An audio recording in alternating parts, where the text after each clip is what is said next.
Future.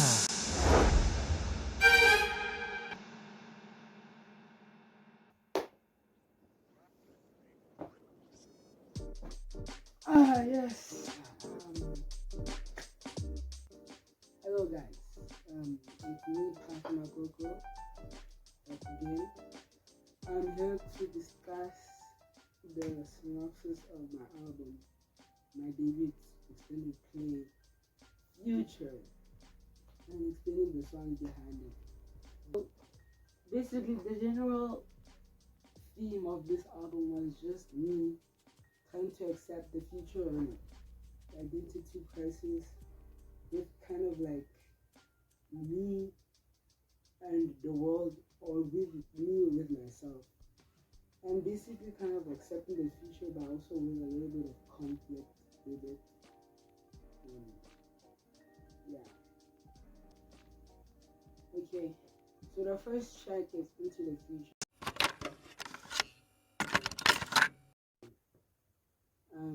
This song was made with me, and it has like, it's actually, this song is actually the whole powerhouse for me in starting to try and make more songs, try and release an EP.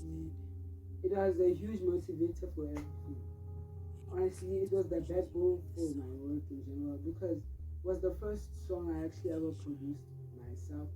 And in fact, produced, and it was so easy. Like, it was in the morning before I had to go to extra class, and I made it so quickly, like, 30 minutes. So when I made it, I was so excited. I was like, yeah, this is so good. And then blah blah blah, I started to make more songs, and then I started to feel I felt so motivated to make more songs, because that song is so intriguing and it has this sense of mystery. Like, so it kind of led me to kind of start to build story in front of my own very eyes. And so I made this EP. Okay, now we're gonna talk about track number 2, which is G.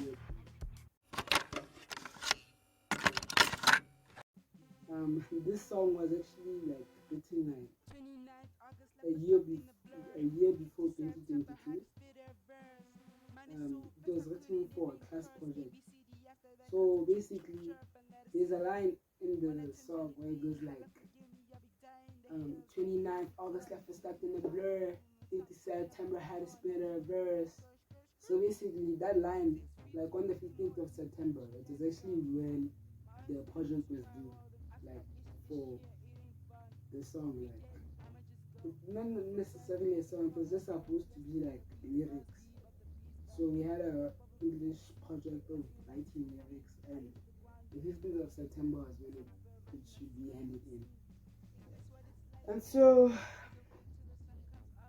yeah, the lyrics, I'm so glad that I've always wanted to make this song a reality, because last year, when, I mean, 2 years prior, when I was writing it for a school project, I got a lot of inspiration from Tyler the Creator, and and also some aspects of James Smith, and it came so flawlessly. Like, and it was really about how my life was back then, and it really dives into how I really saw my current situation maybe representing my future, because I did not like school, and I don't really have a good relationship with school.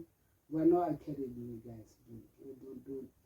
So that's just how it was. And yeah, I'm actually glad I made it to a song. I mean, the game took so long. It was actually the hardest in terms of producing. It was in terms of the rapping part, because purely before, for the pure fact that it's purely just rapping. Well, it was so hard for me, complicated, especially since I only had like, before the release of the EP, I had 2 months of producing experience. I know my dumb ass. fun though. And the third track is Another Day.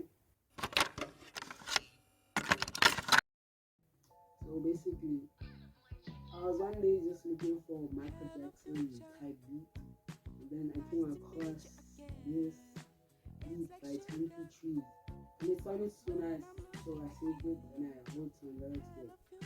So basically, I wanted this to kind of be the theme for the EP, because this is kind of future, nice to meet you. It even goes like that. So it kind of suits the theme. I wanted to be the face of the EP. And like my family, like immediately when I finished the song, everyone like it's actually a family song now. Like everyone in my family sings that song. It's so funny. Like immediately they heard it, they're like, my mother keeps on annoying me, and she's like, hey, she's like, there's some dancing, it's so weird, and stuff like that. But it was really fun. That was one of the, I think it was the second track I actually released. It's a good song. It's really a good song. The third song is Heartbreak 101. So it's kind of like Another Day. It's kind of a love song. But this one is more like I Thought You Were Mine. It's basically kind of describing a situationship I was in. I feel like a lot of people have been in situationships. So like there was this girl that I really liked, but clearly she didn't like me back. But that's a whole topic for another day. And so it exposed themes of heartbreak, but you can't call it heartbreak because she was never yours. So I also expand on that topic from me personally. And yeah, that's actually the hardest song for me to make. Like it took the most amount of it was one of the most that took the most amount of work, like especially lyricism. The lyricism took me non-stop, coming in here in and out every day, like that. But it was really fun. The creative process for that song was really fun. Come to complex self-conscious. So listen to me. This song is more like a state. It's basically about. I tried like bring up all the phrases in my life. Well, phrases that I want to share, like phrases that make me very self-conscious. Like my hair, because I actually love my hair. But people will always criticize my hair, so I'm like, why does everyone feel the need to criticize my hair? And then stuff like that. There's even a chain. It has special meanings to me. There's a necklace. And so it broke. My mother didn't want it to wear it. And it basically symbolized my dreams. I can't. So it's, yeah. So it broke into pieces. I can't wear it again. So it really hurt my heart. And some other things, also about school. I don't have a good relationship with school. Yeah. And the actual song part for self-conscious, like I genuinely had a dream, and I'm so glad that I actually made the dream a reality, because I was able to turn that melody that I had in my head into something, and that was a huge milestone for me, especially my 2 years of music production. I mean, my 2 months into music production before. And then we go to the SLUGGARD. So the SLUGGARD, in a biblical meaning, it means laziness or a lazy person. So I wanted to express that SLUGGARD is basically kind of a sin in like the Bible or something.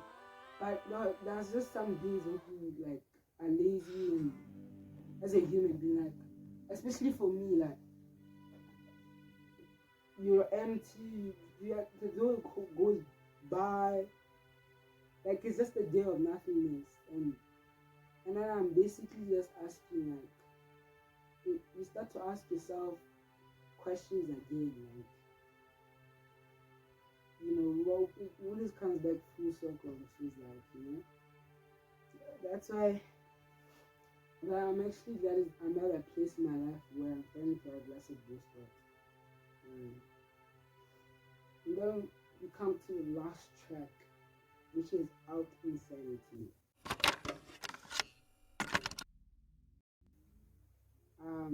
Me personally, I don't know why I named it Out Insanity. I think it just sounds cool. And I kind of got inspiration from an artist named DPR Ian. He has a song called Mr. Insanity. I tried, it was actually a huge inspiration for me, like, especially with the robot voices I used in the beginning. He's very big on changing voices, like, especially with robot voices, female voices. Even Tyler, the kid, like, those two guys, they know how to create an environment or an atmosphere within a song. And I feel like I've learned a lot from that music, and I'm still continuing to learn from that music. So coming back to the song, Out Insanity, that song basically kind of describing my disappointment in the people that I've trusted, or I thought, in life, it's always good to love and respect or trust people, but you must always have at the back of your mind, you must always be ready for them to not be on your side. You must always be detached. So it's very important. So when that happens, the pain is not as hard. Like even with insults and everything like that. Yeah. So that basically concludes my EP, guys. Better go listen to it, guys. I'm wearing my dad's old tuxedo with this pin, inspiring. I hope you guys enjoy my EP.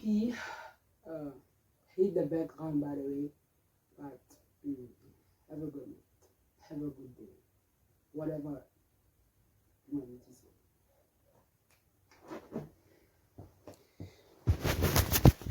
Go listen to Feature.